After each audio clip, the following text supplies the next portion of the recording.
Korang rasa korang kenal pasangan korang?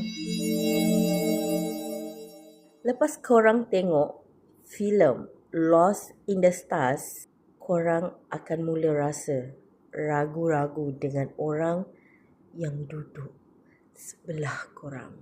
Filem misteri thriller dari China ni memang gila dan buat aku terdiam sekejap. Tapi korang kena tengok.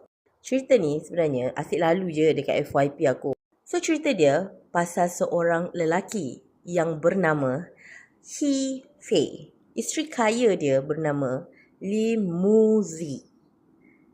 Tiba-tiba hilang masa diorang tengah anniversary trip. Polis pula tak nak ambil kes dia.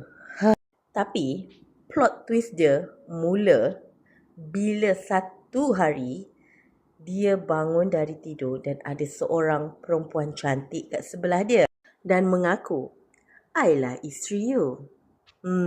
Tapi masalahnya muka perempuan tu lain. So Hefei dia tahu yang perempuan tu bukan isteri dia. Tapi gambar dalam telefon, pasport, sampailah ke saksi, semua bukti mengatakan itu memang isteri dia. Gila kan? Siapa yang psycho? Siapa yang betul sekarang ni? Sepanjang korang tengok filem ni, otak korang akan ligat berfikir, berpusing-pusing setiap 15 minit.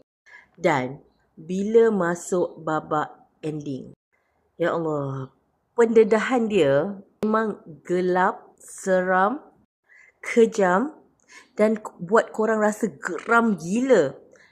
Dia punya plot twist tu bukan satu, tapi berlapis-lapis sampai rasa nak maki.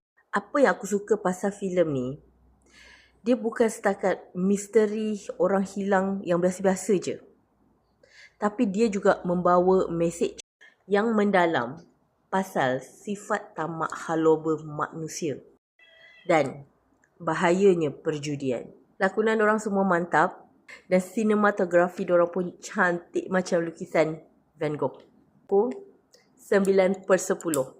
Walaupun ada orang samakan cerita ni dengan cerita yang lain, tapi bagi aku cerita ni sangat berbeza dan sangat berbaloi untuk korang layan cerita ni. Korang yang dah tengok, apa perasaan korang masa ending cerita ni? Rasa nak nangis ke? Rasa nak tumbuk skrin? Cuba korang komen. Kalau korang suka lagi dengan filem-filem macam ni, janganlah lupa untuk follow Aisyah Hassan.